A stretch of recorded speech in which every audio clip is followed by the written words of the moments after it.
I met him at a bar. Already sounds a little seedy, doesn't it? But he wasn't there cruising or looking for Miss right now. He was in the band, a local country band with serious rock overtones. They had a pretty big following, and the place was packed for a Thursday night. My friends practically dragged me there, and my mother all but threw me out the door. Go. Have fun. You used to love to dance, so dance. Let yourself go and just move to the music. You don't even need a partner, and the girls have sworn to me they'll watch over you. It's time, honey, time to go back to the woman you used to be. I refused to wear a dress, but had enough pride in my appearance to wear a really snug pair of jeans and a red silk blouse that showed a hint of cleavage. Looking myself over, I decided I needed just a hint of makeup, a light lip gloss, did my hair up a little, topping the outfit off with my red cowboy boots. The girls looked me over and started smiling. Melody declared in a sing-song, breathy voice, "She's back." They all hugged me before bundling me into Autumn's monster SUV. 6 women and we were still comfortable. We were bound for a new place, Silver Spurs, and the reviews I'd read were favorable. Freezing up when we hit the parking lot, it took them 10 minutes to get me out of the vehicle. Autumn, the mama of the group at 39, put her arm around me. "We got your back, honey. Your asshole ex still has about 6 months to a year to go, and if any of his lowlife buddies are around, we'll put a bug in the owner's ear. That should send them packing." After a while I started relaxing. At first, I just danced in a group with the girls, but by the second set I danced with 2 men, guys I'd known since high school. One hugged me and I froze up, then relaxed. He was my friend, and genuinely happy to see me. I never danced a single slow dance. Line dancing was almost a thing of the past, but the band did a couple of numbers for the old patrons, and I remembered the steps, so I swayed and twirled on the dance floor. I was flushed and happy when it was over, dying for a drink, so I made it back to the table and killed my ginger ale, before asking the waitress for a glass of ice water. I was catching my breath when the band, still in the country groove, did a modern western swing song. "Moonlight in Tennessee" by Freddie Johnson. I had the album and was surprised by how well they did. The lead singer didn't do it, turning the mic over to another band member, and his high tenor did an outstanding job. He was playing a short little guitar lying on a stand, using a steel slide, and the sounds he could produce was amazing. I learned later it was called a lap steel. An older couple waltzed by us, cheek to cheek, and it made me sad, wondering if I'd ever find a love like that. The band took a break, and when they came back, they announced it was their last set, and asked if there were any requests. Half the bar was screaming for a song I'd never heard of, Green Grass and High Tides. The band grinned and said they would save it for last. There were a few others, and they played as many as they could, before announcing last song. They had 2 really good guitarists, and the bass player treated his instrument like a lead guitar. When you added the steel player, it was a pretty impressive wall of sound. The song started slowly, with a lot of finger picking for the intro. Then the steel player joined in, doing a nice counterpoint, followed by the other guitarist. Soon the song was being played at breakneck speed, propelled along by the drummer and the bassist, and I was fascinated, watching the steel player's fingers fly across the strings. There was a tight 3-piece harmony in a couple of places, and by the time it was over the people were on their feet cheering, while the band bowed, bathed in sweat. The lights came up long before the cheering stopped. I got a good look at the band when the lights went up, thinking they must grind those guys out on a 3D printer in Nashville. All with medium long hair and full beards or goatees, wearing some version of a cowboy hat.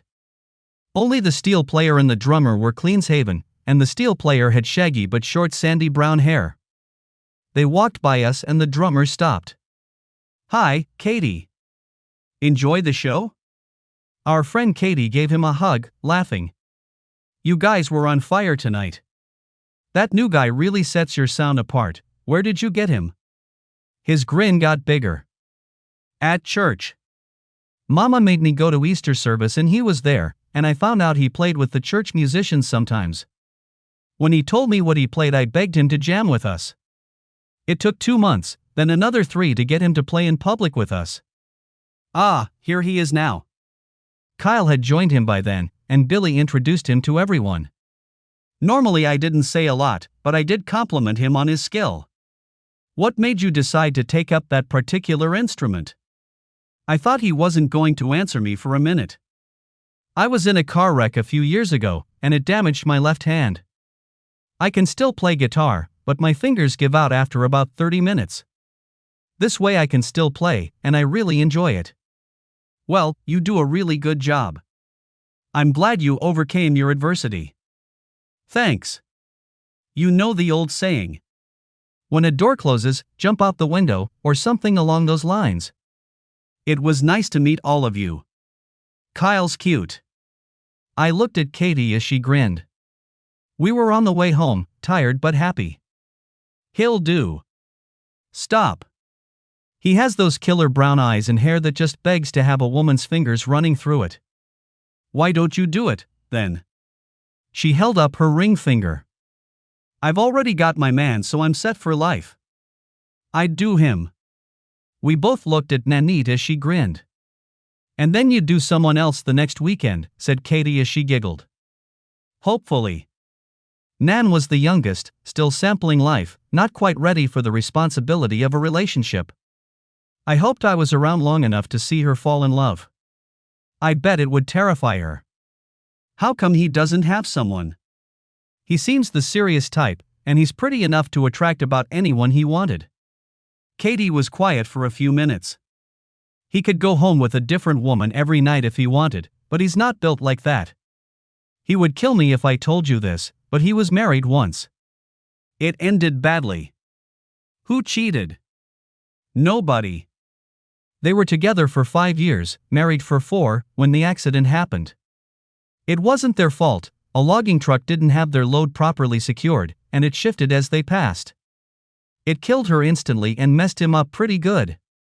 It's the reason why his hand is the way it is. As far as I know, he hasn't dated since she passed, and it's been 3 years. The worst part was they were on their way to her parents, to tell them they would be grandparents in 5 more months. The car got quiet as we processed what she had said. I couldn't imagine the pain he must have felt. Then again, maybe I could. I'd been married once.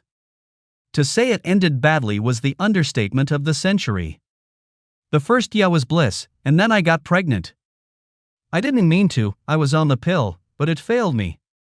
Beau was not happy, being quite content to receive all my attention. He even made me an appointment at an abortion clinic, and when we pulled up, I immediately called an Uber and left him standing. Carrie-Ann was a beautiful baby, at least both sets of parents agreed, with enthusiasm. Beau refused to touch her, which got him an earful from his mother.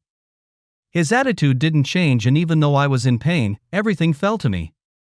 If the grandparents hadn't helped, I wouldn't have made it. As Carrie grew, he became more distant. We had many a fight after she was asleep over it, but he refused to interact with her at all. Eventually she learned to ignore him, but I could tell she was hurting. When she entered school, it got worse. By the time she was 5, he started hitting me. I look back now and for the life of me can't figure out why I didn't leave him the first time, but I still harbored hopes we could eventually be a family, and held on. Then he went too far, and smacked Carrie-Ann so hard he knocked her unconscious. I went into full mama bear mode, and jumped him. He managed to beat the hell out of me before the cops showed up. They took one look at Carrie's eye, my bruises and scratches, and arrested him. My daughter and I got a trip to the emergency room, and after we were checked over and photographed, we talked to a counselor. By then I'd had enough, and got a lawyer. It took him 3 weeks to get out of jail because his parents and none of his friends would post bail. He got hit with divorce papers and a restraining order when he processed out of county, and he responded by coming over, breaking the door down, and cracking my jaw, breaking my nose, and bruising my ribs. As soon as he showed up, I called the police, and they were probably the only thing that kept me from dying. I remember grinning through the pain at the gentleness they used as they arrested him. He took a swing at a female officer and she tossed him. Her male counterpart gently threw him in the car, missing the door the first time and smacking his head on the fender. The judge was not happy with him for violating the restraining order as quickly as he did, denied him bail and ordered a mental evaluation. They determined he had anger issues. What a surprise! He stayed inside for 4 months, going through therapy until they felt he was fit to rejoin society. By then, his parents, encouraged by his counseling, paid his bail and got him a lawyer. He ended up getting released for time served, with probation, and he had to continue his counseling. I knew he was out but never saw him, and I gradually relaxed. 6 months later, I was having dinner with a friend from work, a male friend, helping him plan his wife's surprise Earth Day party. Angela and Tim were on their way, but we got there early and were having a drink when someone grabbed my ponytail and yanked me backwards out of the chair. It was Beau. He came in, saw me with a man, and jumped to conclusions. He was ranting, slapping me, when Barry tried to help. Turning his rage to him, Beau was well on the way to beating the hell out of him when Tim and 2 of the waiters piled on him, pressing him to the floor until the cops came once again. Barry and I went to the hospital, where I got 6 stitches and Barry had his jaw wired. Beau was refused bail again, his sentence went active, and he was charged yet again with violating a restraining order, and 2 counts of aggravated assault, resulting in serious bodily harm. He drew the same judge, and he threw the book at him after the jury found him guilty on all counts. He was going away for a minimum of 4 years and 5 months if he behaved. Knowing Beau, I found that unlikely. Carrion was 9 now, and he still had almost a year to go. He wrote me from jail long letters of apology, professing his love for me and the hope we would be reunited when he got released. After the first 3 I stopped reading them, but on the advice of my divorce attorney, I kept them all, stacking them in boxes. He averaged 8 letters a week. I was still close to his parents, and they were so shocked by his behavior they didn't visit him for almost 2 years. His mother told me after the second visit how much he'd changed, and how she worried what would happen when he got out. I kept the restraining order current, just in case. As you could see, I had a hard time letting a man get close to me again. Things change, life goes on, and sometimes you just have to deal with it. Mom worked, not that she needed it, but because she wanted to. She often said she'd go crazy in a month if all she had to do was rattle around in our big house. Dad had died suddenly, without warning, but he was always the planner, and he had enough life insurance to set Mom up for life. He had payoff insurance on the house and cars, 3 different life insurance policies, one that we had no idea about. He even had a small policy that named me beneficiary. Clever man that he was, he had it set up in trust if I was still married, to be paid out when Carrie was 18. If nothing else, it would help with her college. If I was single, I got it immediately, and I had been divorced for 5 months when he passed. Word got out and the ex called, demanding his half. "I'll send you a check," I promised, and I did. For 10 cents, with a note. "It's more than you're worth, but my banker told me it wasn't cashable for any amount smaller. Try not to spend it foolishly." His rant, which I recorded, set a record, even for him. I gave it to my lawyer, who gave it to the judge, who shared it with Beau's lawyer, with a warning. No contact. No phone calls, Facebook, Instagram, any means of communication down to smoke signals. If he breaks it, he gets a bigger sentence. A much bigger sentence. Make him understand. He didn't, and that got him even more jail time. Because Mom worked, I had to have someone watch Carrie, and from the time she got off the bus until I got off work, roughly 2 hours. One of Mom's older friends had been doing it. She lived on a fixed income, and the extra money, as small as it was, helped. Now, she suddenly was without after-school care. Mrs. Rosemond had died in her sleep, holding a picture of her husband, with a smile on her face. My boss liked me, so he let me leave early to meet the bus for 2 weeks, until I could arrange another caregiver. A week went by and I hadn't found anyone, and I was getting panicky. Then one day I found Mom at home, without Carrie. "Where's Carrie?" "She's with her new sitter, getting acquainted. I think they like each other and I feel good about it. Give it another hour and we'll pick her up." We talked as we prepped dinner, and I realized how much I enjoyed it. Mom was always teaching me new things, things that came in handy when I reached adulthood, things I had come to appreciate more and more as the years passed. Finally, she dusted her hands and decided it was time to go. We walked outside and past her car, and she grinned. "Come on, it's just a block away and it's a beautiful day. I think you'll really like Mrs. Pike." It was a pretty house, with a lot of flower beds, perfectly maintained, and I wondered who her lawn service was. Mom didn't stop at the front door. instead going around the side to the kitchen rapping lightly. Carrie yanked it open, her smile nearly splitting her face. "Mom, Grandma! I made cookies." There was a really nice smell coming out. Carrie was in an apron that fitted her surprisingly well, and I expected the kitchen to look like a bomb went off, but it was neat as a pin, and if I hadn't been able to smell the cookies baking, I would never believe the kitchen had been used lately. Carrie dragged me over to a woman not much bigger than she was, but she was perfectly proportioned for her frame, and really attractive for her age, which I guessed would be late 40s. She smiled pleasantly and extended a hand. "Hi, Rosalind Pike. You have a lovely daughter, very well-mannered. I suspect we'll get along famously, and it's been so long since I had a child this size in my house. My son is long grown, and so far, he hasn't provided us with grandchildren. I have an order in for 4, but we'll see." Mom grinned as she trailed behind. "Cookies, Rose?" I was going to make them anyway, and Carrie wanted to learn. She did all the mixing, and I handled the baking. They're about ready to come out. Coffee while we wait? We settled down at the kitchen table as Carrie watched the timer anxiously. 3 minutes later it dinged and Mrs. Pike put on mitts and brought them out, placing them on a cooling rack. The smell was mouth-watering. "What kind of cookie is it?" "It's M&M cookies, with coconut flakes." Is rather, my son's favorite. I think he can smell them from a mile away. We finished the coffee, and even though we hadn't had dinner, we had 1 cookie each. They melted in your mouth, still warm and gooey. The coconut flakes were a nice touch. They had made 2 dozen, and Mrs. Pike insisted Carrie take a dozen home. Mom grinned, knowing we'd have to guard them like foot knocks, or they'd be gone in 2 days. I asked how much she would charge to watch Carrie and she hugged me. "I ought to be paying you, your daughter is a lovely child. How does 50 a week sound to you?" "Terribly inadequate. You obviously have no idea how much daycare costs these days. It's only a couple of hours, and I enjoy the company. When Henry meets her, you may not get her back. He always wanted a girl, but one was it for us." There was a shadow on her face, and I knew there was more to the story. She shrugged. "Anyway, that's my offer. Take it or leave it, as the businessmen say." I took it. Carrie chattered all the way home, about as happy as I'd seen her lately. "Grandma Pike is going to let me help in her garden.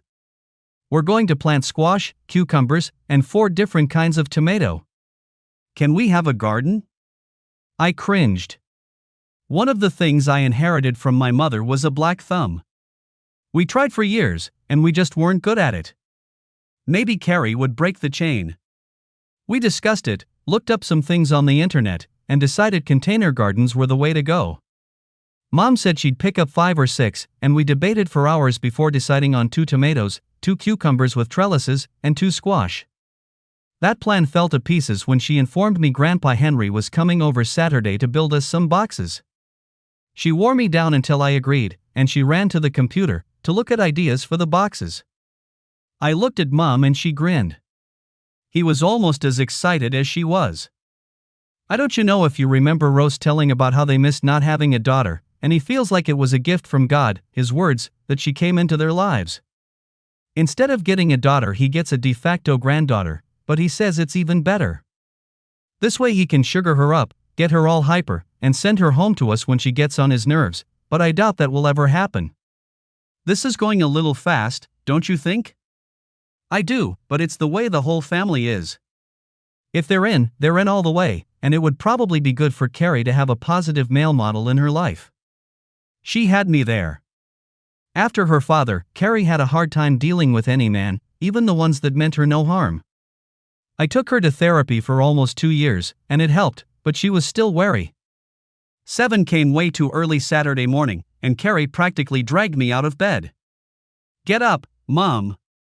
They'll be here soon." I stumbled into the kitchen and Mom smirked at me, pointing to the coffee pot.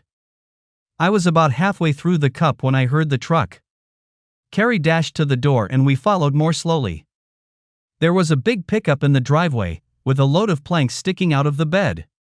One of the biggest men I'd ever seen got out of the driver's seat. I found out later he was 6 feet 6 inches tall, and he weighed around 280, which didn't make him look fat on that large frame. He had a beard, a ball cap, and looked like a redneck on growth hormones. Carrie squealed and jumped into his arms, surprising me no end. She was on his hip when he walked up the driveway, and his grin was as big as hers. He stuck out his huge paw. "Hi, I'm Henry Pike, Rosalind's husband. You must be Abigail." "Abby," I said automatically as my hand disappeared into his huge paw. I smiled, because he just radiated with good feelings, then smiled a little bigger when I thought of the old adage, big hands, big feet, big penis, and wondered how tiny Rose could take him. He smiled when I heard another door slam. A man who looked sly. TLY familiar came around the truck, and as he got close, I recognized him. It was Kyle, and I instantly made the connection. Rose and Henry were his parents. "Hi, Kyle. You're up awfully early." I knew he played last night, and the bar didn't close until 1.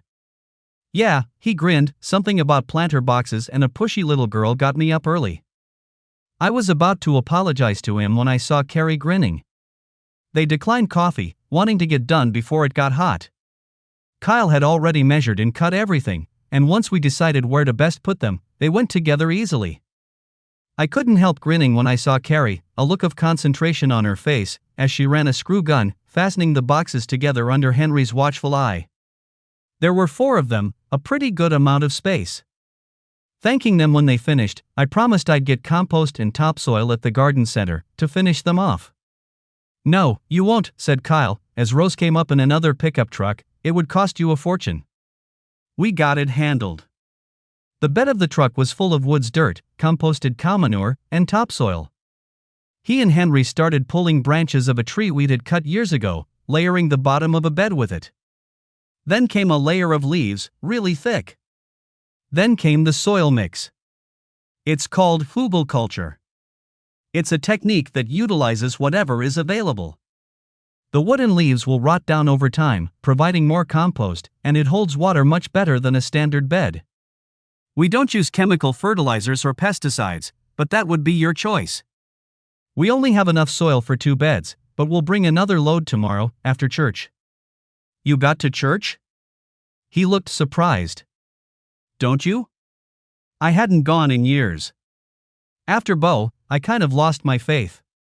Carrie was listening to everything, and before she thought she blurted out, "Can we go with you?" "That's up to your mother, baby. If she doesn't want to go and gives permission, we'll stop by and get you." She did her puppy dog eyes imitation.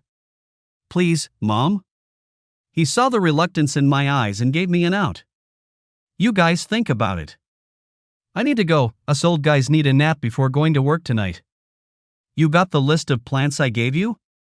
Her eyes lit up. "Uh-huh. Mom and Grandma are going to take me to get them this afternoon."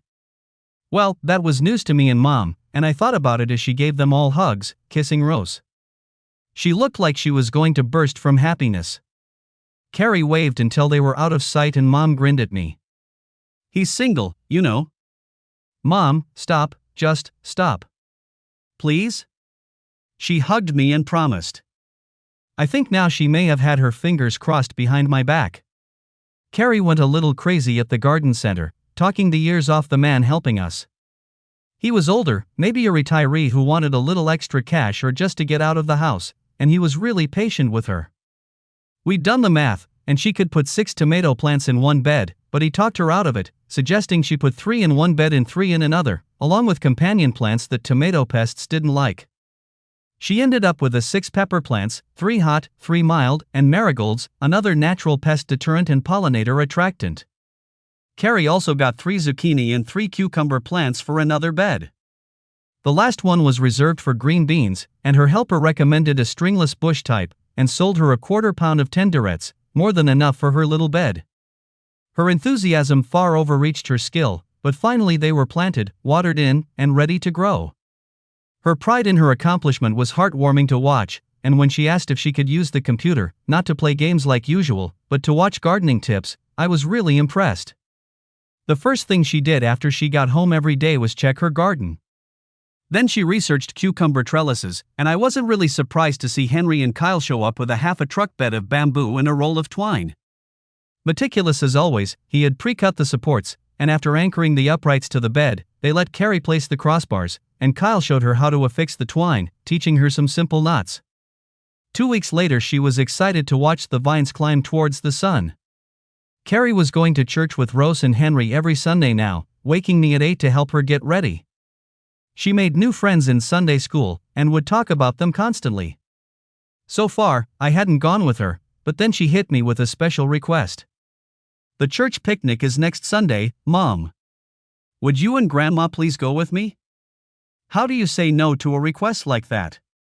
To honor the occasion, both Mom and myself got new dresses, and Carrie got a new short set that she wanted to wear all the time, but I wouldn't let her put it on until Sunday.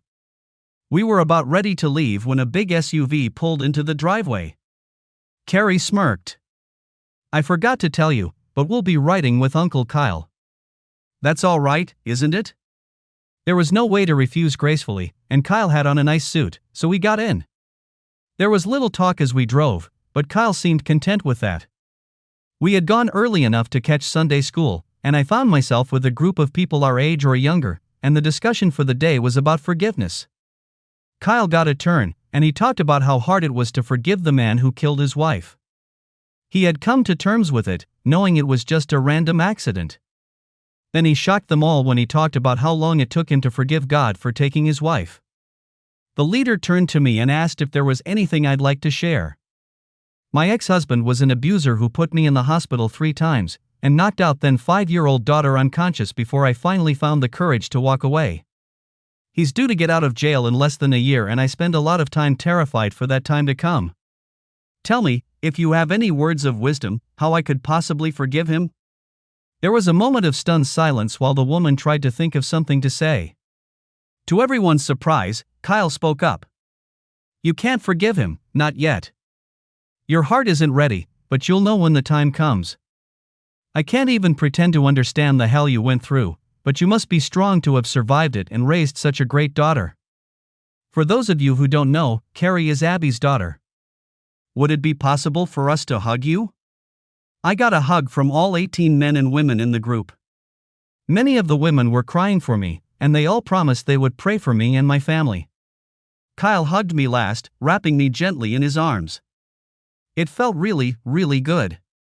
Then it was off to preaching, and I was not surprised to see Mom, Rose, and Henry in one pew, with Kyle and Carrie in the one in front. The intent was obvious, so I sat down beside my daughter.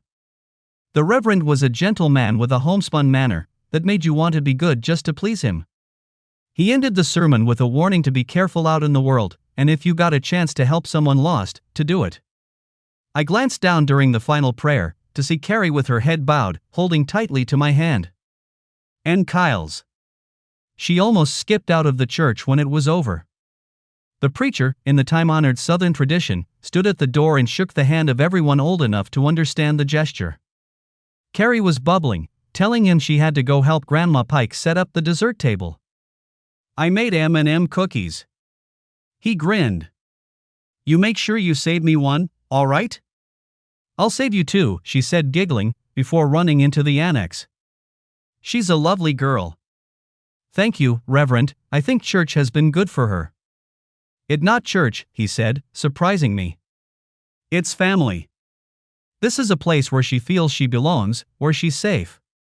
A church is just a building, but what's inside is what makes all the difference." He was grinning as he said it, and it occurred to me the man was a lot more than he appeared. He talked to Kyle and Henry for a second, before Carrie came rushing back to me. "Come on, Mom. I need help." She had me by my hand, practically dragging me along, and I waved by his left. The annex was a hotbed of activity, women going to and fro with a determined look. The meal was going to be outside, under the trees, but the ladies wanted it as fresh as possible, and potato salad does not do well in the bright sun. When Carrie told me we were expected to donate a dish, her earnest face made me want to do something a little better than normal. I made a casserole every once in a while, with a lot of chilies, onions, tomatoes, and hot sauce, with fresco and pepper jack cheese, that Carrie loved. I made two versions, one with chicken and one with tiny strips of beef, in the biggest casserole dishes we had. Mom decided to make something as well, buying 10 pounds of chicken breasts that she cut into strips, fried lightly in a spice blend, then putting them into a pot with butter and wing sauce. I hoped no one had sensitive stomachs. I was tasked with helping put disposable tablecloths on the tables and prepping the drink table. My friend Katie was helping me, grinning in happiness. "So then, you and Kyle?" No, me and Kyle. I like him, he seems a good man, but he's never expressed any interest in me, and I'm just not ready for a man in my life right now. Katie really wanted us to get together for some reason. I think the main thing is her husband Doug and Kyle were really good friends, and married people don't like singles in their circle. It disturbs their sense of order. Don't sell the man short, honey. He may not say much, but when you're together his eyes seem to follow you. Maybe you need to bump him a little. I looked up suddenly and noticed his eyes were on me. Of course, Carrie had him by the hand, dragging him forward. "Come on, Mom, it's time to eat." The table seemed to groan under the weight of the food, and the chatter was a dull roar. Kids of all ages swirled around, and most were eyeing the food, especially the dessert table. The Reverend called us together, giving a short prayer, thanks for the food and fellowship, hopes for the future, but it was short and to the point. The ladies had an informal agreement, and we made sure the kids were served first. I was going to help Carrie, but Mom and Rose had swooped in, putting her between them. I had warned Carrie not to let her eyes overload her stomach, but her plate was still heaped pretty high.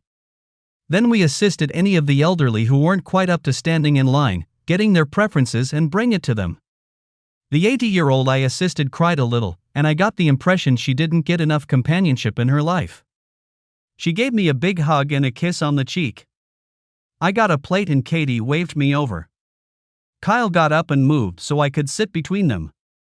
I looked up to see Carrie literally shoveling food into her mouth, but Mom and Rose were grinning as they watched us. Kyle must have seen it too because he leaned close to me, a slight grin on his face. "Am I being paranoid, or do you suspect a conspiracy as well? Your mother is wondering what kind of wedding dress to make, mine is mentally measuring you for the tux." He chuckled, a warm little laugh that brought a grin to my face. Mom is a big fan of lace and pearls. Mine has a fixation for the old Bond movies, so I imagine she'll have you in a tuxedo out of the 60s, down to the bow tie and the gleaming white shirt. We'll make what they call a handsome couple. Even flaws I have will be eclipsed by your beauty. I flushed to my roots, wondering about the smooth words coming out of his mouth. Katie derailed the conversation by going on about my casserole. She tried a small portion of both. Her husband had a large serving of the beef. I need to find out who made this and get the recipe. I'll email it to you. You made this? Please don't look so shocked, Katie. Yes, I made it. Well, you did good, hon, right, Doug? Doug made approving noises, his mouth full. We hit the dessert table afterwards. I thought I'd be so full that dessert wasn't an option until I got there. It took me forever to decide between black walnut or fresh coconut cake, but coconut won. Kyle got a slice of the black walnut, as well as 2 of Carrie's cookies. Carrie grinned when she saw them. I guiltily got one as well, so I wouldn't disappoint her. She abandoned the parents and sat between us, holding a plate that had a slice of lemon pie, as well as a slice of chocolate. I thought it was a lot for a little girl, but she surprised me by insisting we share everything. My coconut cake was excellent.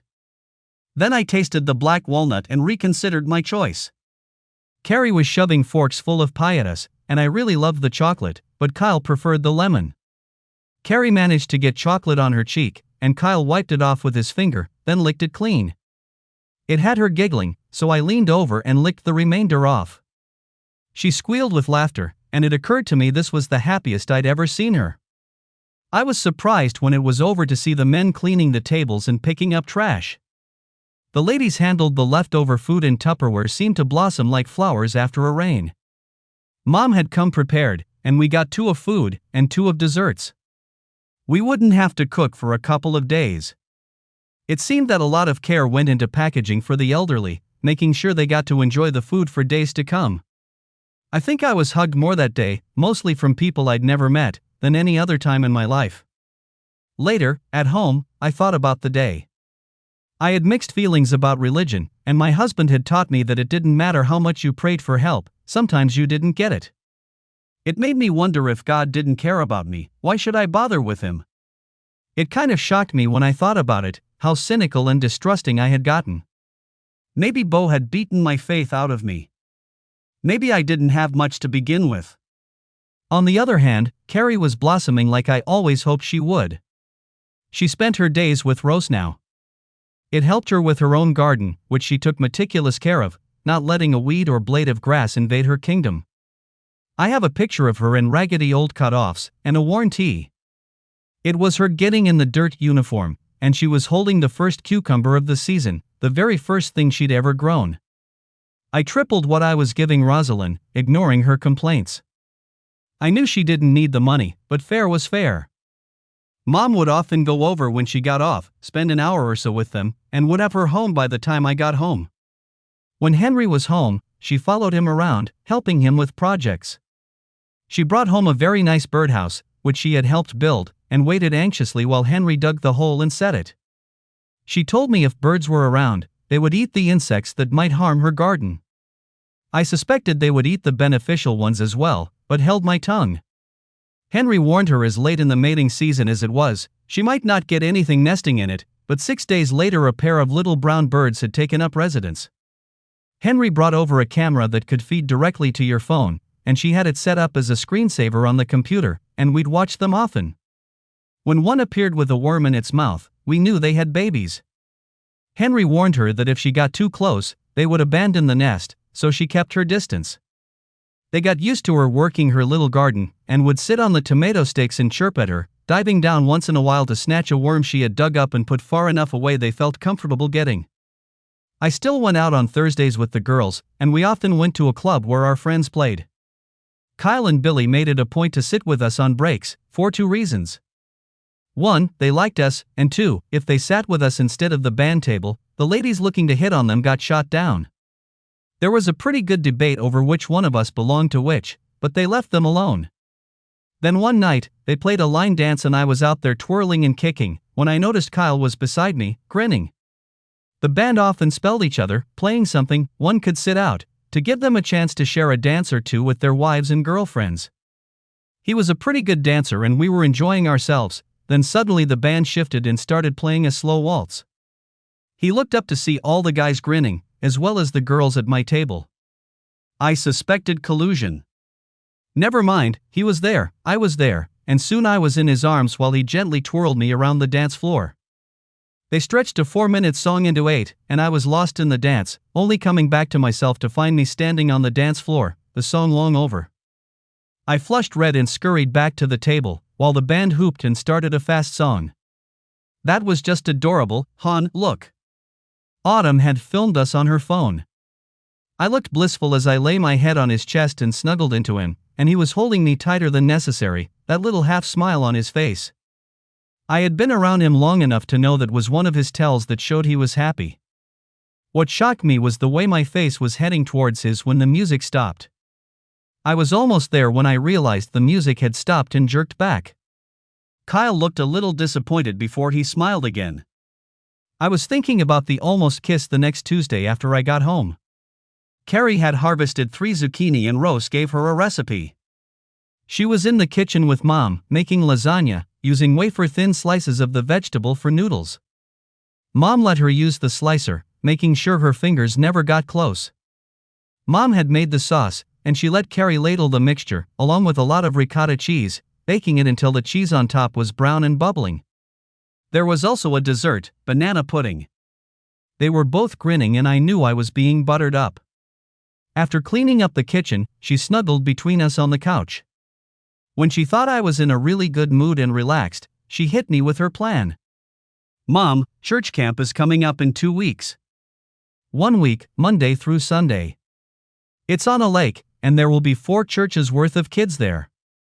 Can I go, please, please, please? Maria's going. Let's talk about this. Have you got any literature, maybe a website I can look over? What does it cost?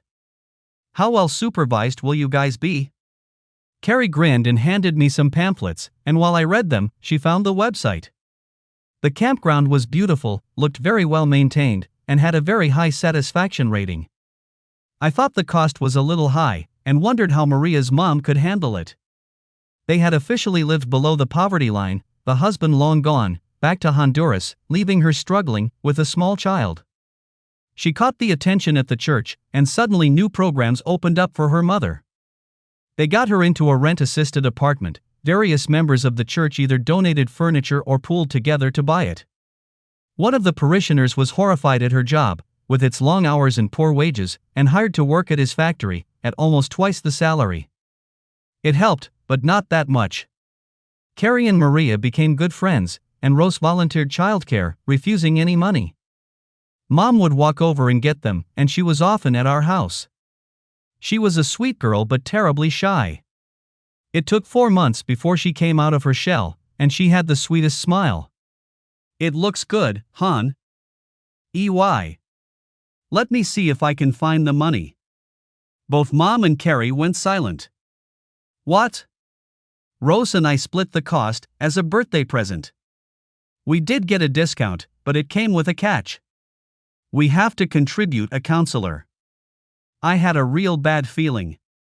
And I can't get off work, I checked, and Rose can't go. If you don't do it, we'll have to get someone else. The thought of a bunch of strangers surrounding my child for days did not sit well. All right. I'll go. I tried to look happy while Mom smirked and Carrie squealed and hugged me. After everything settled down and she got off the phone with Maria, Mom cleared her throat. Is there something else? Yes, honey, there is. The camp requires 2 chaperones per church, 1 male and 1 female. Who did I get stuck with? If it's that assistant pastor, then I'm staying home. When I catch him staring at me, I doubt very seriously his thoughts are pure, and he creeps me out. You didn't hear? He's been reassigned to the missions. I think he volunteered. I didn't say it, but I thought it. If he volunteered, it was to get his ass out of town quick. I suspected a really angry husband of father somewhere in the background. Instead, I just said I hoped he found his true calling. So, who am I stuck with? Kyle. Mom couldn't hide the smirk or carry the grin, but I let it go. At least he was a nice guy.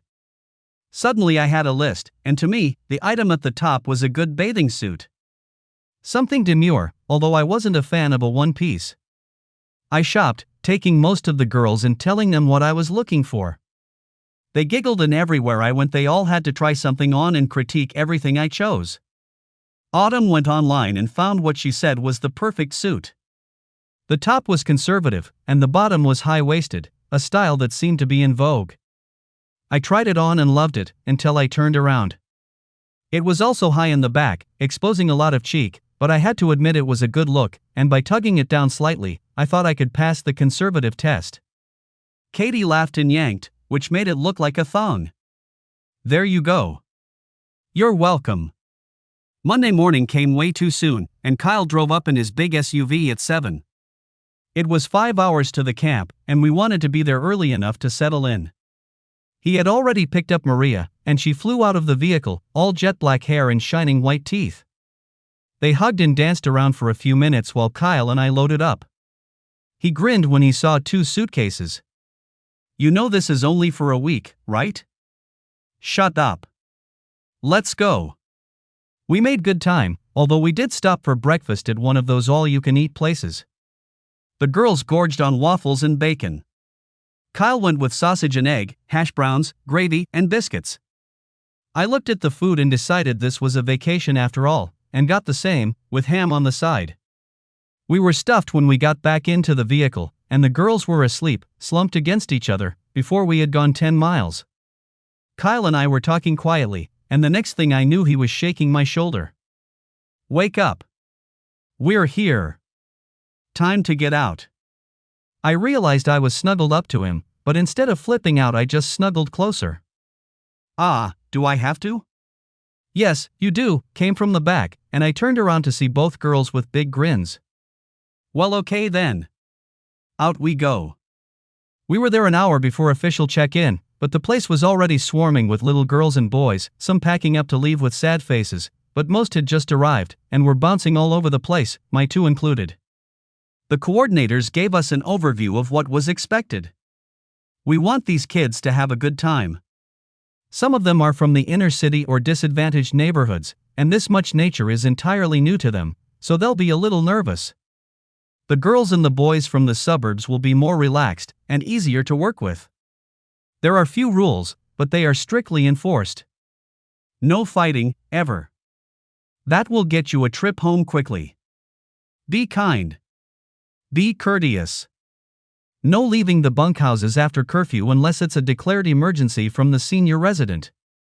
They're 14 to 15 and are very well trained. We also counsel the 12 and 13-year-olds about summertime romance. Your age group won't require the same amount of scrutiny, but still, watch them closely. There were 6 bunkhouses for girls, and the same for the boys, divided by age. 8 kids bunked together, and there was a smaller room for the advisor that was right beside the door. The men and women were also housed bunkhouse style, 4 to a building. They outlined the activities available to them, what problems to look for, including homesickness. Usually, we keep them so busy they don't have the time, but sometimes separation anxiety raises its head. We have a certified counselor on staff to help them, but some can't take it and their parents have to come and get them. That is very, very rare, usually 2 per summer. It hurts us every time. Once everyone arrived, they lined the girls and boys up in no particular order for bunk assignments. It came down to luck of the draw. A child stepped up and pulled a colored disc out of a bucket until they were all gone. They lined up and called out the colors. Blue, to the front. Yellow, line up behind them. Red, line up by the canoes. Green, by the office steps. Black by. It went on until the kids were sorted out and led to their bunkhouses. I admired their system, and there was a reason for it. Some kids, like Maria and Carrie, would have preferred to stay together, but this way they were introduced to new people and learned to get along with them. The girls were a little disappointed they didn't draw the same color, but they were soon bouncing with excitement as they went to stow their things. The adults were shown to their accommodations, and though they were smaller than I liked, they looked very comfortable. It surprised me that they didn't have a cooking staff.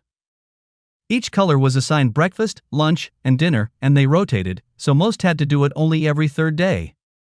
And the kids had to help with the cooking, and make sure the dining hall and kitchen was clean and in good shape for the next team. This will teach them responsibility, as well as how to work as a team. It works well unless a bunkhouse has a princess. It's up to the team to make her pull her weight. That doesn't usually happen at the age you'll be monitoring. I look at Kyle and grinned, knowing the adults and counselors would be doing most of the cooking. A bunch of 10-year-olds around a hot stove was not a good idea.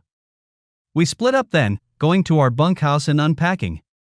My roommates seemed nice for the small amount of time I got to talk to them. Dee was a shorter woman, no more than 5 feet tall, and at 48, the oldest of us. Vicky was exactly the opposite, 6 feet tall and weighing 260 pounds. She was my age, just past 30, and seemed to just bubble with happiness. Carol was the quiet one, but seemed nice, and the youngest at 27. If she had a 10-year-old here, she had started really young. No one had to cook that night, the staff took care of it, allowing us to adjust. Carrie and Maria were happy to be there, but sad they weren't bunkmates. I tried to prop them up, telling them it would be a good experience for them. They hugged Kyle. As the groups divided up by ages and gathered around their campfires, the marshmallows came out. Carrie and Maria had insisted Kyle bring a guitar, and asked him to play a few songs before bedtime. That set the tone for the rest of the week. They'd play, learn, form new friendships, then gather around the campfire and sing. The first night they were a little hesitant, until they heard another group of older campers singing, and determined they would be louder. It was pretty wide open after that. He would play about 5 or 6, then it was off to showers and bed. I checked every bunkhouse to make sure everyone was accounted for, and ended up mothering a couple of girls who were homesick. They were over it by the 3rd day, wrapped up in all the activities. The second day, all the girls and boys from our bunkhouse were gathered around tables in the dining hall, beads and small polished stones in trays on the table. They were to build necklaces, reflecting their colors. Our group was blue, so there was a lot of blue and neutral beads for them to work with. Instead of each doing it alone, the girls worked together, picking the design they liked best, and made them all matching, except each had a small stone of a different color, to mark their individuality. The centerpiece of each was a small silver cross. The boys looked at the design, and a couple of them offered suggestions that they incorporated, and they were split into groups of 4, building their totem as they called it. I noted with pride that theirs looked the best of all the groups, because most of the rest were just random groupings of beads. All the counselors were pressed into serving. I knew how to pilot a canoe, so I led that activity, with the senior counselors. A few tipped over, but they all had to wear life vests, and by the third day they had it down. Kyle led the woodshop, cutting patterns for birdhouses the campers could assemble. Then Carol watched over them as they painted them, making it individual as possible. It would seem Carol was an artist, and gave them a lot of helpful hints. One of the other male adults was a retired park ranger, so he led the nature hikes, showing them some edible wild foods, including a couple of blueberry patches. He marked those for when our group had to cook, and we got stuck with breakfast. He had the campers gather as many as he could the day before, for pancakes. Everybody had to get up early to prepare the meal, and dragging a bunch of 10-year-olds up at 6 in the morning is not as easy as one would think. Some were tasked with setting the table, while 6 of the boys broke eggs for scrambling. 6 of the girls mixed the pancake batter, laughing while they mixed in the blueberries. Others served, putting the plates of pancakes, eggs, and bacon on the table. I thought we'd made too many pancakes, but there were none left afterwards, and it averaged out to 3 apiece. The ones not involved in prep had to clean up, getting the hall ready for the next set of campers. Despite all the activities, the kids were allowed 2 hours in the afternoon to do what they wanted. Most chose to swim in the lake, and there were at least 3 certified lifeguards on duty at all times. Other than a few cases of poison ivy and infected insect bites, no one came to harm. On the 4th night, after making sure my charges were settled in for the night, I headed for my quarters. It was a 3/4 moon, bright enough to see without a flashlight, and I noticed someone sitting in a chair by the lake. Wondering who it was, I investigated. It was Kyle, and he sat slumped down, and his shoulders seemed to be shaking. I gently touched his shoulder and he jumped, looking back to see who it was. I could see the tear tracks on his face. "Are you all right?" "I'm fine." It was a big double chair, so I sat down beside him. "No, you're not. What's going on?" He waved his arm around. "This. Please don't misunderstand, because I love being here. But sometimes, when the kids are laughing, playing in the water, or trying to learn something new, I think about the family I lost. Molly would be just past 4 now if she was alive, and I wonder if I'll ever find the happiness I had with my wife again. All these years, and I still miss her like she was just here yesterday." I followed my instincts and hugged him, trying to wrap a cocoon of love around him. We stayed locked together for a bit, before he sat up straight. "Thank you." "You're welcome. You and I, we're from opposite parts of the spectrum. You had a close-knit family, and added a loving wife. I was raised by a single mother and married a jerk of epic proportions. I look at you and envy the time you had with your wife. There's an old song about wondering what love is, and needing to be shown. I envy you because you had it, so you know exactly what it is. I sometimes think that I'll never experience that. I don't know which is worse, having it and losing it, or never having known it at all." He smiled, his teeth flashing in the moonlight. "You'll find it. You have too much going for you not to. You're attractive, kind, and have a beautiful daughter. It'll probably happen when you least expect it, from someone who totally surprises you. I hope I'm around to see it." He reached out and stroked my cheek, and I leaned forward until our foreheads were touching, my hand sliding around to the back of his neck. Then it happened. He shifted slightly, and I kissed him. I didn't see it coming, but neither did he. His lips were softer than I would have thought, his scent clean and strong. His arm came around me, pulling me tighter to him, and I just surrendered and let it flow. I don't know where it came from or how long it would have lasted, but when the giggle came out of the night, we separated quickly. Looking up, I saw Carol, and she was grinning. I thought you got lost, honey, so I decided to check on you. I don't think you need any assistance though. Carry on. She strode off, another giggle floating behind her, leaving us embarrassed and tongue-tied. He finally spoke. Abby, don't you dare spoil this. We both needed this, and I for one will not forget. If I ever feel down and need a good memory, this one will be at the top of the list. So don't overthink this, honey, and give me one more kiss. It was a very good kiss, lasting long enough for his tongue to swipe my lips. I finally pulled back, gasping a little at the emotions going through me. Then I grinned and did my own giggle as I stood up. Good night, honey. Sweet dreams. He was still sitting there as I went up the steps to my cabin, to see every woman peeking out the windows. I pulled the door open, still smiling. Show's over, girls. Back to bed. Yeah, that happened. Instead, we sat and talked for 2 hours. They asked me if Kyle was my boyfriend. When I said not yet, they giggled. We talked about hopes and dreams, frustration and heartache, like a bunch of the 13-year-olds in one of the cabins below us. As I drifted off to sleep, it was to a pair of gentle eyes and a soft smile. There were a lot of tears and hugs as we packed up, promises to Zoom and text flowing as the goodbyes were made. Carrie and Maria hugged like they had been separated for a month, going over all the good times they had. I knew there would be tons of pictures on their phones, ready to be shared. Maria didn't have a phone, her mother couldn't afford it, so I made sure I bought an inexpensive one from my provider and put her on my plan, just so she could save the memories. They had their heads together scrolling as we rolled, oohing and awing from time to time, then they went quiet. When 10-year-old girls go quiet, you check. You girls all right? Giggles erupted. We're fine, Mom. Look. It was a picture of me and Kyle as we chaperoned the sing-alongs, and we were holding hands. I don't even remember it happening, but I was fine with it. He glanced over, saw it, and went a little red, while I just said it was a nice picture. He dropped the girls and I at the house, running to Mom with their phones out. She herded them inside as we unpacked.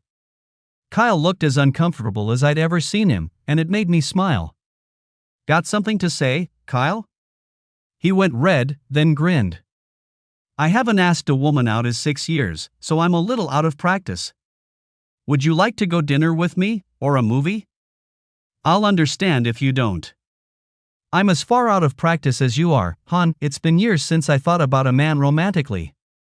Okay, having said that, I vote for both. Dinner and a movie. When would you like to pick me up? Thursday. We'll go to an early dinner, and then you pick the movie, anything but horror. Is that all right? Don't you have to play Thursday? They can do without me for a night. Besides, I told them going in not to expect a long-term commitment. I might have better things to do with my life. That he would pick me over his band made me glow a little. We'll go to dinner at 6:30, so we can catch an earlier movie. No place fancy, a buffet or pizza will be just fine. I hope you can stand romances, because there's one I've been dying to see. When he left, I grabbed him and gave him a big kiss, wanting him to think about the upcoming date. I turned around to 2 10-year-olds and a grandmother grinning.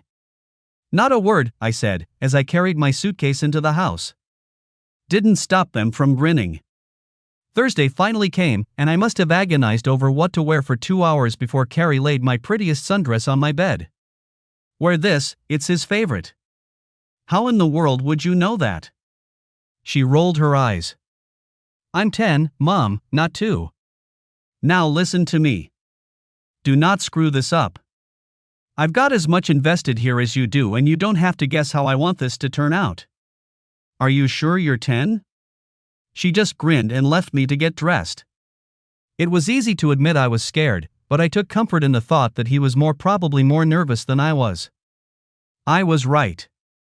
After a couple of stuttering starts, he relaxed, and we talked on the way to the restaurant. He took me to a nice steakhouse, and I remember the food being great, barely. When I told him the movie I wanted to see, he smiled slightly, but went and got the tickets. I declined popcorn and a drink, confessing I had a bottle of water in my purse. Movie snack prices were astronomical, and I had no intention of having him spend $20 for a popcorn and a soda. The movie was a romance from a best-selling book, and I was happy to see whoever did the screenplay kept faithfully to the plot. I couldn't see it being better any other way. Even though I knew what was going to happen, I was still crying at the end, hugged up under Kyle's arm. It felt right and safe. It hit me this was the first time I had ever felt safe in the arms of a man. As the credits rolled, he looked down at me, and I grabbed his head and kissed him. Hard. Hard enough he started responding. It wasn't until I heard the late-teen girls behind me giggling that I broke it off. I had his hand as we walked out, and it would have taken dynamite or an act of God to make me let go. He seemed happy with it, so after we got buckled in and were on the road, I grabbed it again. We sat in the car and talked for 20 minutes after we pulled into my drive, before the law of attraction pulled us inexorably together. This time there was tongue. Lots of tongue. Hands roamed, just a little. He brushed the bottom of my breasts and my hand slid across the front of his pants briefly. I felt him start and instinctively stopped and pulled back, grinning. Well, aren't we the teenagers? I haven't made out like this in a car since I was 16. It was just as nice as I remembered. Next time, I want a nice comfy sofa, with candlelight and maybe a bottle of wine. Sensual music would be nice. I may let you have your wicked way with me, a little. I wasn't prepared for the seriousness in his eyes. It won't be wicked. It would be magic. Let me walk you to the door. I was still trying to process when we reached it, grabbing him and locking lips. We kissed so long the front porch light flickered. MOM. Kyle just laughed and kissed me one more time before walking away. I came through the door to a laughing mother. Did you have to do that? No, but it sure was fun. A good date, I take it. Very. She hugged me. You know, I never liked Beau, or for that matter any of your other boyfriends. Kyle has excellent son-in-law practically tattooed on his forehead. Carrie will be grown soon, and I could sure use a couple more grandchildren. I'd never heard her talk so positively about a man. I'm going to bed. Try not to stay up too late picking out baby names. KJ, for Kyle Jr. if it's a boy. Rosalind Violet for the girl. Rose and I talked it over. She giggled about the look on my face as she walked to her bedroom. So, we dated, and grew closer. Much closer. He took me to his house on the 7th date, and I was impressed. An old, rambling farmhouse with 4 bedrooms, and it was in excellent condition, from the brand new tin roof to the refinished hardwood on the floors. I wandered around, looking at pictures. I grew still when I got to the one of his wives. She seemed to radiate love, and was very attractive. One photo was of her and Kyle sitting on a porch swing, snuggled together. I got a vision of Beau and compared it to what I was seeing. Kyle definitely the winner of that comparison. He stood behind me in the hall, wrapping an arm around my waist. She was very pretty. She was, and her inner beauty outshone her physical appearance. Part of me will probably always miss her. But enough of that. Wine. Much later I found out he hardly ever drank, and had called Mom to ask for a recommendation. It was an excellent wine and I complimented him.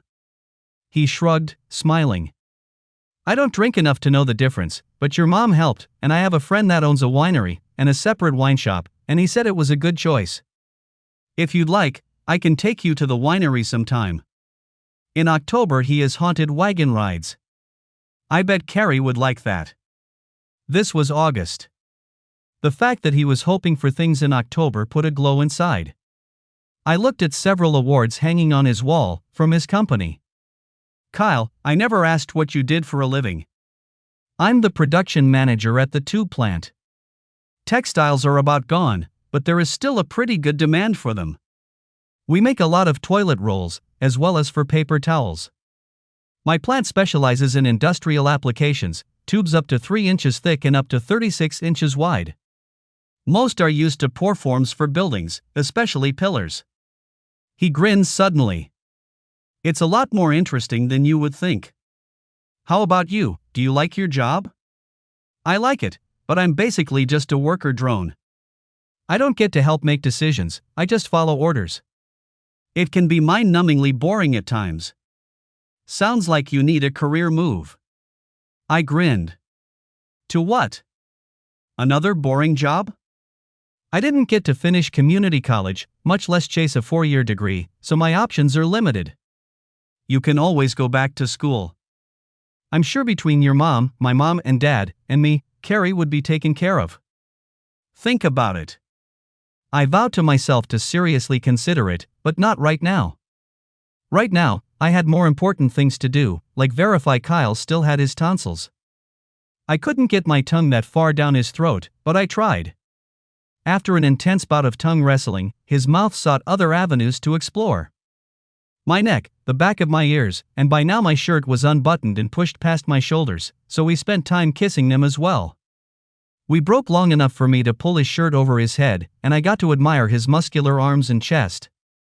He might be a middle manager, but he was a very firm, toned middle manager. My shirt was completely unbuttoned and I was surprised Kyle was so adept at unfastening a front clasp bra one-handed. The girl sprang free and I rubbed my chest over his firm one, feeling my nipples get rock hard. He took hold of my ponytail, gently pulling me forward. I freaked. That was Bo's favorite power move, to grab my ponytail and yank viciously.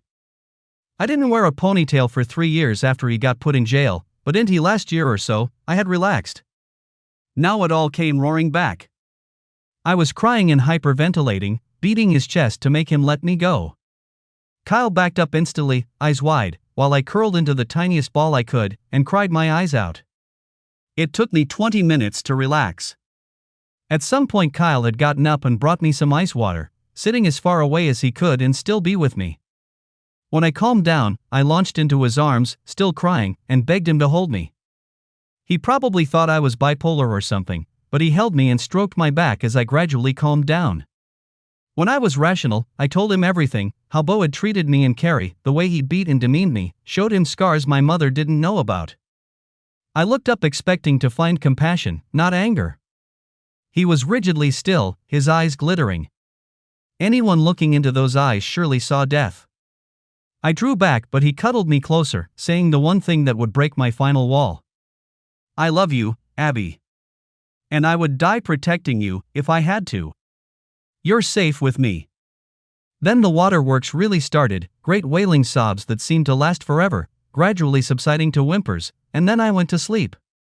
I woke with a start, in a strange bed, spooned into the arms of a man. He was holding me tightly but gently, like he was afraid I was fragile, but with no intention of letting go. Looking at the clock I was shocked that it showed 4:30. I jumped out of his arms and out of bed, discovering I had on panties and nothing else.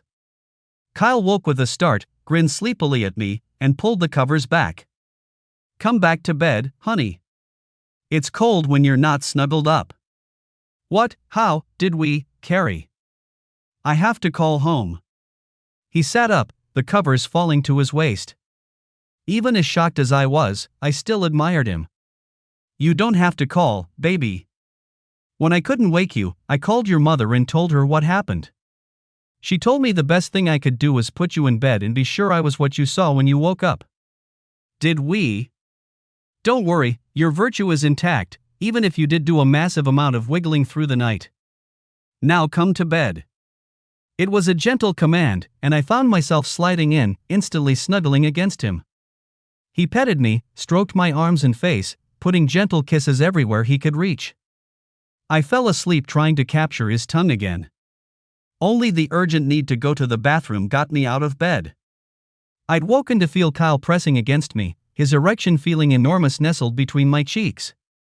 Then again, it had been years since I had a basis for comparison, but I thought it was as big as it felt.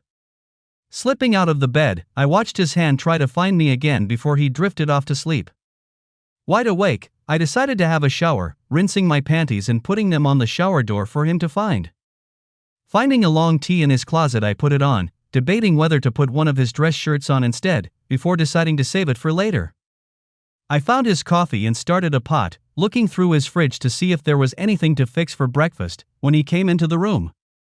It occurred to me I was bent over with my butt stuck out, so I wiggled a little as I looked. His hands were suddenly on my ass, rubbing it softly before pulling me upright and kissing my ear. That triggered off a pretty intensive round of kissing, before we finally broke. I could see the bulge in his sweatpants, and my nipples felt like they were an inch long and rock hard. Soon, I whispered, running my hand along his bulge. He grinned and pinched a nipple, and I nearly lost it. We fixed a simple breakfast, then he rinsed the dishes before putting them in the washer. It was so domestic I half expected Carrie to come bursting, calling out to Mom and Dad. That had me tingling all over. After breakfast we talked. I recounted the fear I had lived in so long, and he talked about how hard it was to leave his wife behind him.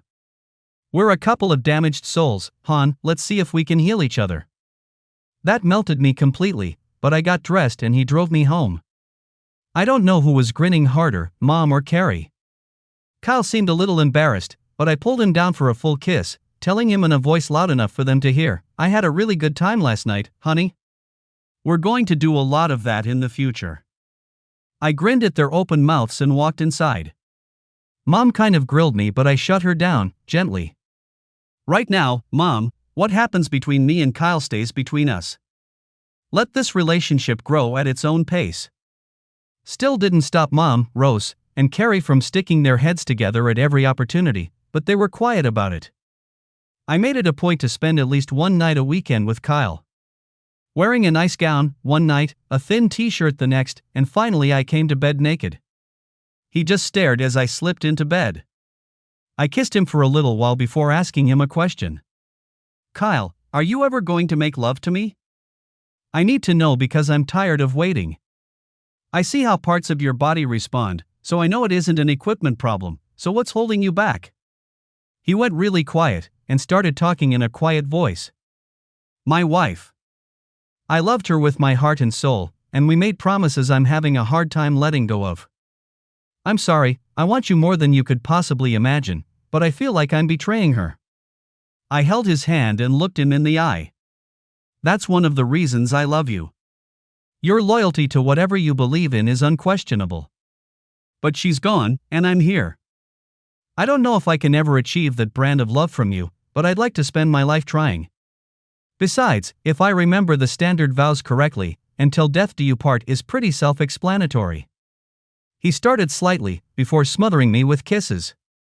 Then his hands started roaming, followed by his tongue, and I found something unexpected. Kyle was a tiger in bed, easily moving me from one position to another, taking his PLE. Assure in pleasing me. I had a brief flash of my ex, but where he handled me in lust and anger, Kyle handled me with love. It was pretty easy to tell the difference. I had 3 orgasms before he finally unloaded, and we cuddled, still coupled. It surprised me that he never lost his erection, and a few minutes later he started again. Kyle, honey, I don't know if I can, OH. This time lasted a lot longer, and the first round wasn't short. I gave up counting orgasms and just let the pleasure wash over me, but by the end of that round, I was truly done. We cleaned up a little and slipped into sleep, but 4 hours later he was pushing into me. I was too tired to object and thought I'd just let him have his pleasure, but my body had other ideas. We collapsed apart and slept like logs, finally. The next morning, he insisted on showering together, and after he had me squeaky clean, he proved once again what a talented tongue he had. When I got done screaming, he reached down and helped me up. I grabbed him, but he pulled my fingers off. You didn't get yours. But I did, honey. I got the joy of listening to you as I gave you pleasure. That's as good as it gets. I have to tie this one down, I thought. I'll never find anyone who gives me more pleasure and loves me more completely. The next weekend Carrie came along. I was against it at first, but he explained it to me. She is rightfully your first priority, so it's important we learn to get along. Please, I said, grinning. If it came down to me or you, it would be a coin flip. That girl loves you, baby. Carrie inspected the house, before designating the bedroom with attached bath her room. It was also the farthest away from ours, so maybe that was a win/win for both of us. It was a great weekend. Carrie followed Kyle around, making him show her every inch of his property, all 20-some acres, including the pond. Carrie grinned when she saw it. Maria and I will be having a camping party soon. Us too, Heather, Mackenzie, Joe, and maybe Carlita will get to come. Please, parental units? Kyle grinned at the designation. You'll learn, baby, that in situations like this my first response will be ask your mother. If she's all right with it, we'll set it up. Carrie chattered happily all the way back to the house, and I looked down to realize she was between us, holding both our hands. The next couple of weekends I caught her and all the grandparents in hushed conversations. I said something to Kyle and he grinned. I'm sure it's nothing. Of course, that meant it was something, and it was driving me crazy. Sunday Carrie insisted I go to church, so I dressed to impress Kyle, and showed up. The men and women in the Sunday school class were grinning like idiots, and even the preacher had a bigger smile than normal. The whole thing was making me very nervous. His sermon that day was on love, between men and women, parents and children, and the love of God. God's love flows through everything, even the love between a man and a woman. Marriage is the cornerstone of family, even the larger family of God. It's the reaffirming of everything holy and good. Well then. When he finally wound down, he made an announcement. Before we go forth this morning, one of our members has a special song he is asked to sing. Please stay in your seats for a few moments. There was a stage behind the pulpit, darkened during the service, and a light came on, showing Kyle with his little guitar. He checked the microphone, adjusting it before speaking. This song has a lot of special meaning, but even more so now than ever. I learned later the song, Any Day Now, was part hymn, part lament. Most thought it was about a man just about to be released from prison, others thought it was about being released for the prison of their body, so they could ascend to heaven. Either way, it was beautiful and moving. Any day now, I shall be released. As their notes lingered, the lights came up, showing part of the choir, and Carrie, sitting at the organ, playing beautifully. Mom grinned at her. Rose has been giving her lessons since before school let out for the summer. Pretty good, wouldn't you say? When she found out what Kyle was going to do, she insisted on playing with him. The music stopped, but nobody moved as Kyle started talking. This song has a lot of meaning for me. I thought about it as I fell in love. I was worried I was betraying my late wife by finding love again, but now I feel released. I loved her dearly, but I'm not breaking any vow I gave to her, because I was released by her death, however hard it was on me. The woman that I love also told me that most people can go through life and never really know what love was. I know beyond a shadow of a doubt what it is, because I had it. In a way, that made it easier to recognize it the second time around. Abby, will you join me for a moment? By now, everyone including me knew what was going to happen. I made my way forward like a zombie, while he dropped to his knees and held out a box. Abby Gleason, will you marry me? Be my life partner until. I'm sure it was a wonderful, moving proposal, but I ruined it by screaming yes, and tackling him to the ground. They finally got us up, almost forcing me to let go of Kyle. Carrie cried and hugged me, then Kyle. Mom cried and did the same. I think Rose cried hardest of all, hugging me until I felt like I might get bruises. Even Henry, as he dangled me almost a foot off the ground in his hug, looked a little glassy-eyed. It took almost an hour to get out of the church. The last to hug me was the preacher, and after he got done, he handed me a piece of paper. What's this? A list of dates of when I'll be available to do the service. You're not the only ones who fell in love this summer.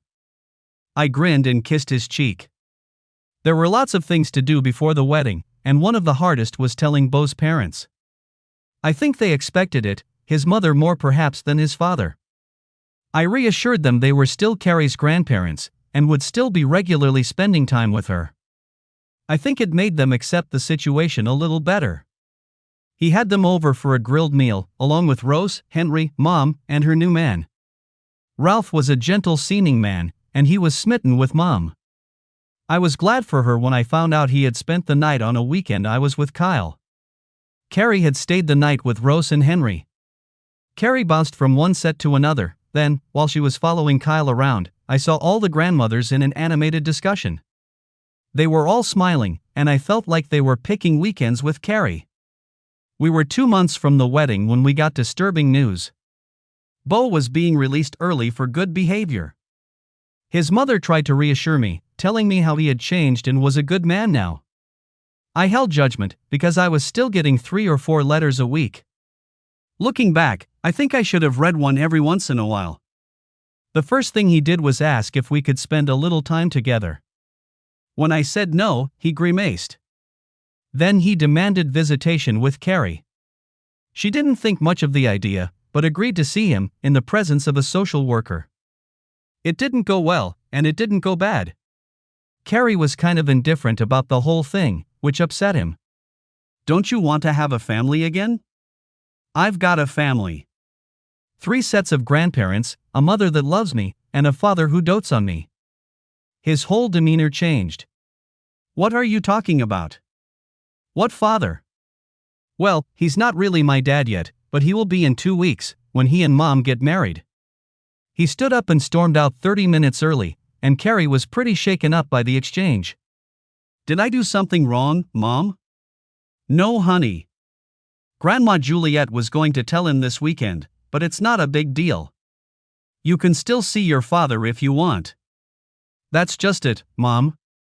I don't want to see him again." All I can remember from when we were with him was screaming, shouting, and pain. "I'm afraid of him, Mom. We'll talk to social services, baby, but you might have to see him if he pushes it. I think I'm going to dangle for giving his child support if he'll let us go." It would seem, in our state at least, going to prison does not absolve one of child support.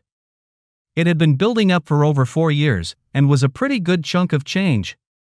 I was hoping I could leverage it to get him to give up any rights to Carrie. She was already lobbying to have her name match ours, and Kyle was all for it. That plan, to state it mildly, did not go well. I asked for a few minutes after the next visitation, and laid it out for him. "I don't want to be cruel, Beau, but you're the past. Kyle is our future. I will never be with you again, and next week, I'm getting married again. Carrie loves him. She's scared of you. Let us go, please, Beau. Find another woman, start another family. Maybe later she can spend time with you if she wants, but right now, all she sees when she's with you is fear and anger. Do what's right for your daughter." His rant was so bad the social worker hit a panic button. It seems that probation and parole officers shared the office spaces, and 2 came through the door. He was threatening to kill Kyle, me, and anyone who tried to keep us apart. As soon as the officers showed up, the woman grabbed Carrie and hustled her out. They ended up wrestling him to the ground and arresting him, while I looked on in horror. His parents were devastated, and he swore it was just the heat of the moment, and the judge let him go into their custody. The day came. All the mothers fussed over me as they settled my dress on me, all with tears in her eyes. I think it must have been hard on Juliet, watching me while her son faced probation violations, but she smiled and cried as we recited our vows. Autumn, Katie, even Nanette were bridesmaids, and D-Mom was matron of honor. The preacher was beaming when he said, "I now pronounce you man and wife," and Kyle lifted the veil to kiss me. Suddenly, a scream that was almost primal ripped through the chapel. It was Beau, drunk, angry, and most importantly, with a pistol in his hand. "She's mine. You won't take her away from me. I'll kill you if I have to, now let her go." Kyle reacted by pushing me behind him and spoke calmly. "It's over, Beau. We're married now. Please, let it go. This isn't helping you any. She's about to be a widow, asshole. Then nothing will stand in our way. Abby, if you want to see him stay alive, get Carrie and let's go." He was only focused on me, so he never heard or felt Autumn creep up behind him. Most had fled the church or were cowering in the pews. Among other things, Autumn was a police officer, a detective captain with the county. She had snatched up one of the heavy hymnals, the first thing to come to mind, and hit him as hard as she could on the back of the neck. It stunned him, and the pistol didn't quite leave his hand, but it was pointing at the ground. Before he could recover, Kyle, Henry, and the preacher tackled him, holding him as he thrashed and screamed. 2 of his groomsmen joined in, and 911 had already been called.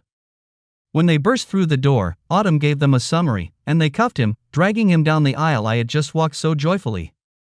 Juliet was in tears, Bob almost in shock, so the family descended on them while Kyle held a sobbing Carrie. In light of the event, the reception was postponed until after we got back from our honeymoon, and a somber group ended up at Kyle's, our house, I reminded myself. We spent our time consoling his parents, but they knew he was going back to prison for a long, long time. The list of things he was charged with turned out to be very long, and his lawyer suggested he throw himself on the mercy of the court, citing the marriage of me and the loss of his daughter as being too much to bear. Instead, he stood up, told the judge that he loved me and I loved him, that we wrote daily letters and I went to see him every week, and we'd be together again as soon as this misunderstanding was behind us. The judge looked at the DA, who showed him the visitor log for the time frame he was in jail, and I never appeared once. Then he showed him the 4 boxes of unopened letters, as well as a statement that there had never been a letter delivered to him with my address on it. Juliet was weeping into Bob's arms when we heard the sentence. 4 years in a psychiatric institution, and if there was any trouble the 20-year sentence would come into effect. He lasted a year before flipping out on a doctor and assaulting him, breaking his leg. His sentence went active, and he'd be 48 when he got out, if he stayed out of trouble.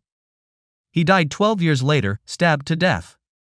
8 years later, the whole family watched as our daughters walked across the stage for their high school diploma. That's right, daughters. When Maria was 14, her mother remarried. Maria liked him well enough, but when they decided to move back to Honduras, she refused to go. Maria wanted her to keep her American citizenship, so we agreed to take custody of her until she graduated. She even started using our name, and soon every boy in high school learned not to mess with our girls. They were going to different colleges, Maria on a scholarship, while we paid for Carrie. We sent them money every month until they graduated. Maria went on to become a nurse practitioner, while Carrie got an MBA and landed a job at a Fortune 500 company, rising through the ranks at a good pace. Both worked locally, so we got to see them often. Maria would fly down to see her mother 3 times a year, and was being lobbied to go to work in their healthcare system. I had a feeling she was considering it. Our son was 13, and was a star baseball player. His coach told us even now college scouts were watching him. Our 12-year-old daughter was too young to consider anything right now, except an interest in boys. Usually, one look at Dad or Grandpa Henry stilled any untoward attention. She was developing into quite a stunner, combining the best features of Rose and Mom, with a little of me and Kyle thrown in.